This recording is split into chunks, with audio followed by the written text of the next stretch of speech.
Allah Subhanahu wa taala tidaklah menurunkan sebuah penyakit melainkan Allah menurunkan apanya? Obatnya. Ya.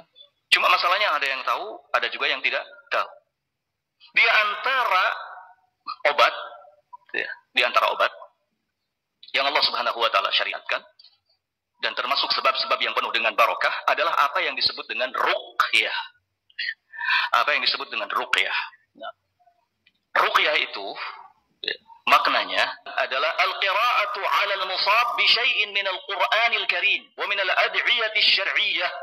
Al-qira'ah, ruqyah itu adalah bacaan yang dibacakan kepada seseorang yang tertimpa penyakit medis ataupun non medis. Salah satunya adalah kesurupan tadi. Ya. Bacaan yang dibacakan kepada orang yang tertimpa penyakit yang berasal dari Al-Qur'anul Karim dan doa-doa yang disyariatkan. Ini ruqyah. Ingat, dari Al-Quranul Karim dan doa-doa yang disyariatkan. Dan kesembuhan, ikhwan fillah rahimakumullah, ada di tangan Allah Subhanahu wa taala. Ya, kesembuhan ada di tangan Allah. Nah, jadi ruqyah itu hanyalah sebagai sebab. Adapun ketentuan sembuh dan tidaknya itu ada di tangan Allah Subhanahu wa taala. Dan Allah Subhanahu wa taala menurunkan Al-Qur'an itu juga sebagai syifa, salah satu tujuannya untuk obat, warahmat, dan bentuk kasih sayang. Ya. Allah nyatakan hal ini di Quran surat Fussilat ayat yang ke-44, kata Allah, "Qul huwa lilladzina amanu hudaw wa shifaa." Katakanlah, huwa Al-Qur'anul Karim ini bagi orang-orang yang beriman sebagai petunjuk dan plus sebagai obat. Ya, petunjuk dan obat. Hal ini juga disampaikan oleh Allah di surat yang lain, surat Al-Isra ayat yang ke-82. Kata Allah, "Wa nunazzilu minal Qur'ani ma huwa syifaa'u wa rahmatul lil mu'minin." Dan kami telah menurunkan dari Al-Qur'an ini ma huwa syifaa'u wa rahmatul lil mu'minin, yang menjadi obat dan rahmat kasih sayang kepada orang-orang yang beriman. Maka ruqyah, ikhwan fillah rahimakumullah, adalah al-'audzah wal wiqayah secara bahasa. Perlindungan dan proteksi, penjagaan. Itu ruqyah. Nah, banyak contoh-contoh ruqyah yang disebutkan oleh para ulama. Ya. Seperti misalnya surat Al-Fatihah. Ini ruqyah yang paling mujarab. Surat Al-Fatihah. Kemudian ayat kursi. Ya, 2 ayat terakhir dari surat Al-Baqarah. Kemudian surat Al-Ikhlas, ya, Al-Falaq, An-Nas, As-Sumar, surat Fussilat juga, surat As-Saffat, ya, juga sama. Mudah kita temukan kitab-kitab, buku-buku para ulama yang di situ menyebutkan ayat-ayat apa? Ruqyah. Nah. Selain dari ayat-ayat Al-Quran, ruqyah juga diambil dari doa-doa yang disyariatkan. Doa-doa yang diajarkan oleh Nabi sallallahu alaihi wasallam. Seperti a'udzu bikalimatillahi tam min syarri ma khalaq, ya. Bismillah alladzi la yadurruhu ma ismihi syai'un. Ya. Atau juga doa-doa kesembuhan, ya. Allahumma shfi, ya. Innaka antas syafi syifaan la yughadiru saqaman. Dan doa-doa lainnya yang memang diajarkan oleh Rasul sallallahu alaihi wasallam. Nah, ikhwan fillah rahimani wa rahimakumullah, nampaknya istilah ruqyah ini begitu populer ya belakangan ini. Banyak orang yang sudah muak mungkin dengan pengobatan-pengobatan yang sifatnya medis, kemudian akhirnya ya, ingin melakukan pengobatan dengan cara ruqyah. Maka ikhwan fillah rahimani wa rahimakumullah, ada syarat yang harus diketahui dalam hal ruqyah ini. Antara lain yang pertama, ruqyah itu harus berasal dari kalam Allah Subhanahu wa taala. Ya, ruqyah harus berasal dari kalam Allah Subhanahu wa taala. Nama-namanya, sifat-sifatnya. Jangan sampai ruqyah berasal dari perkataan-perkataan lain yang tidak bisa dipahami maknanya. Nah, ini syarat mutlak ya, harus. Yang kedua, ruqyah itu harus kosong dari segala macam praktek kesyirikan.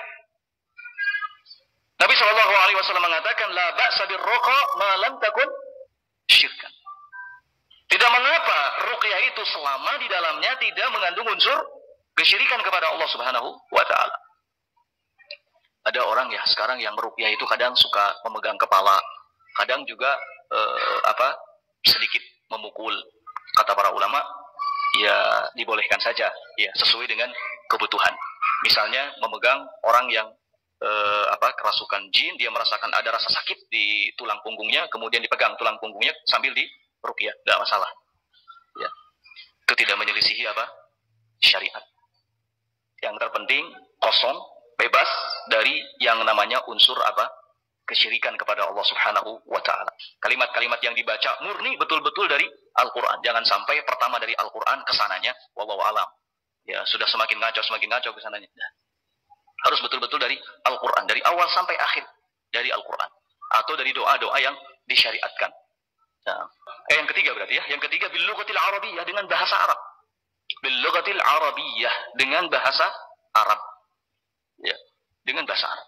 Kalau seandainya kita diruqyah oleh seseorang, kemudian dia mengucapkan kalimat-kalimat yang tidak bisa dipahami maknanya, bahasa Arab bukan, Al-Quran jelas bukan, maka curigai. Ini mantra. Ya, ini mantra, nggak benar. Ya. Kalimat-kalimat yang tidak jelas maknanya. Apalagi kalau sudah nyuruh yang macam-macam. Ya, kalau sudah nyuruh yang macam-macam, wah ini sudah. Misalnya, nanti besok kamu diruqyahnya di kuburan saya berangkat ke sana. Atau kamu nanti diruqyahnya dekat WC, kamu nanti diruqyahnya di sini, di situ. Ini sudah tidak benar. Berikutnya, ikhwan fillah rahimakumullah, meyakini bahwa ruqyah itu la tu'athir bidzatiha, tidak memberikan efek dan dampak secara zatnya. Meyakini bahwa ruqyah itu tidak memberikan dampak atau efek apapun secara zatnya, karena sesungguhnya yang memberi dampak dan yang memberi kesembuhan itu hanyalah Allah Subhanahu wa taala. Jadi istilahnya hanya menjadikan ruqyah ini sebagai salah satu sebab upaya untuk menyembuhkan. Nah, jangan sampai ketika seseorang diruqyah sudah sekian kali tidak sembuh-sembuh, kemudian tidak percaya pada akhirnya. Nah, tidak percaya kepada kekuatan kalam Allah Subhanahu wa taala, waliyadzubillah. Jangan sampai seperti itu. Kalau memang sudah diruqyah sekian kali belum juga sembuh, ya Allah Subhanahu wa taala yang menghendakinya. Ya, mungkin rasa sakit yang terus-terusan diderita itu adalah bentuk kasih sayang Allah Subhanahu wa taala. Ya, cuman dalam bentuk keburukan yang ditimpakan. Nah, karena apapun yang dilakukan oleh Allah Subhanahu wa taala pada dasarnya adalah kebaikan buat kita. Ya, kebaikan buat kita. Meskipun kita rasakan ini adalah sesuatu yang merugikan kita, tapi ketahuilah bahwa sesungguhnya itu kebaikan bagi kita. Jadi jangan pernah putus asa, jangan pernah kecewa, jangan pernah marah kepada Allah Subhanahu wa taala. Ya, bisa jadi rasa sakit yang terus kita derita itu agar kita semakin sadar, agar kita semakin mendekatkan diri kepada Allah Subhanahu wa taala.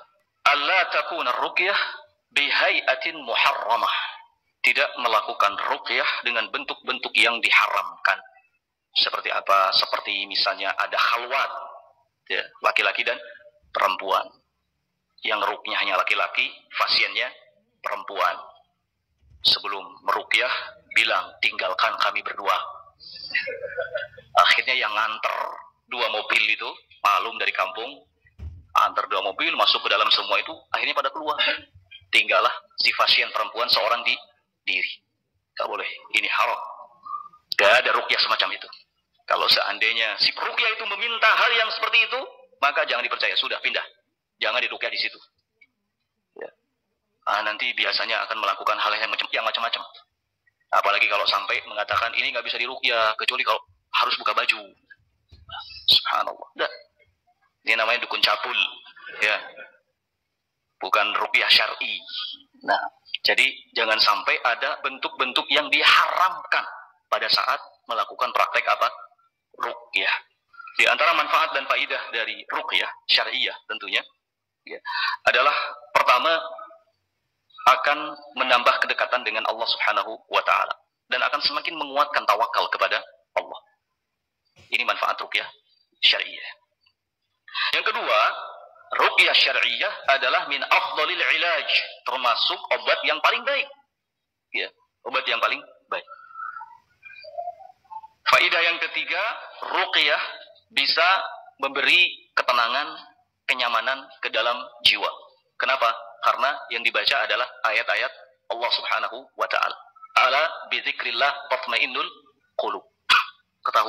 dengan zikir kepada Allah, membaca ayat-ayatnya, itu akan memberikan ketenangan dalam hati. Bahkan orang-orang yang beriman itu ketika dibacakan ayat-ayat Allah, zadathum imana, bertambah keimanannya kepada Allah Subhanahu wa ta'ala. Nah, faedah berikutnya yang keempat adalah ruqyah syar'iyyah bisa menjaga seorang muslim min ayyi su'in, dari segala macam kejelekan. Sebagaimana bisa juga melindunginya dari segala gangguan. Ya. Nah, faedah lainnya adalah ruqyah syar'iyyah dapat menuntun seorang muslim untuk selalu berpikir positif. Ya. Berpikir yang baik. Nah, mengambil pelajaran dari segala sesuatu yang terjadi. Nah, karena ada istilah bikulli khutwatin ibrah. Ya. Bikulli khutwatin ibrah. Ya. Every step is a story. Gitu kan? Ya, setiap langkah itu ada apa? Ibrah. Nah, ada pelajaran. Bikulli khutwah ibratun. Seorang muslim akan semakin menyadari, berpikir positif. Ya. Bahwa segala sesuatu itu pasti ada hikmahnya. Nah. Kemudian berikutnya, faedah berikutnya dari ruqyah syar'iyyah adalah ruqyah syar'iyyah dapat menutup pintu yang bisa mengantarkan seseorang untuk datang ke dukun-dukun paranormal ataupun tukang sihir. Jangan sampailah seorang muslim ditimpa sebuah penyakit, merasa sudah berobat ke sana kemari, kemudian ujung-ujungnya datang ke dukun paranormal, tukang sihir. Ini sangat berbahaya, membahayakan dirinya, membahayakan agamanya, membahayakan akidahnya. Ya, karena siapa saja yang datang kepada yang tadi disebutkan itu, dinyatakan oleh Nabi SAW berarti dia sudah mengkufuri dan ingkar kepada kitabullah yang diturunkan kepada Nabi Muhammad SAW. Lam tuqbal salatuhu arba'ina laylatan. Nah, akan diterima katanya salatnya sampai 40 malam, 40 hari. Nah, jadi bukan perkara yang mudah. Nah, mendatangi dukun, mendatangi paranormal, mendatangi tukang sihir, ini hal yang serius. Seorang muslim harus betul-betul menjauhinya. Ya. Harus betul-betul menjauhinya karena sungguhnya mereka sama sekali tidak punya kekuatan.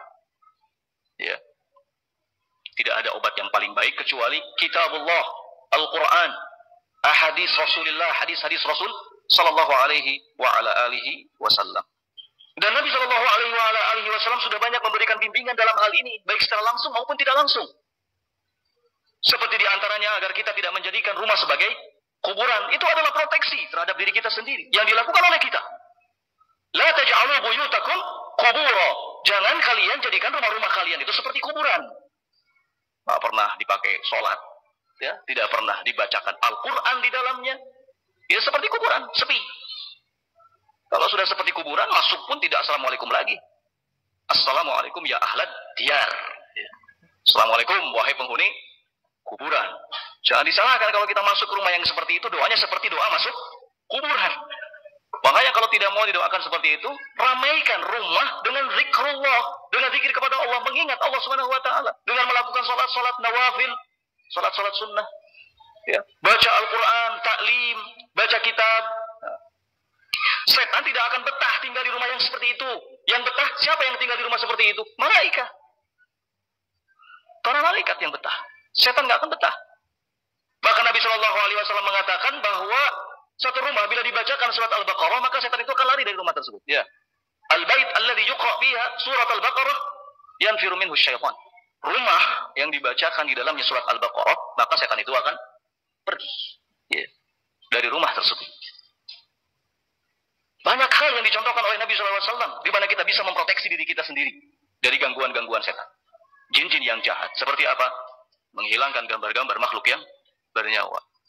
Mensterilkan rumah dari hal tersebut. Karena ingat, gambar-gambar itu salah satu tempat yang juga setan suka berlindung, bercokol padanya.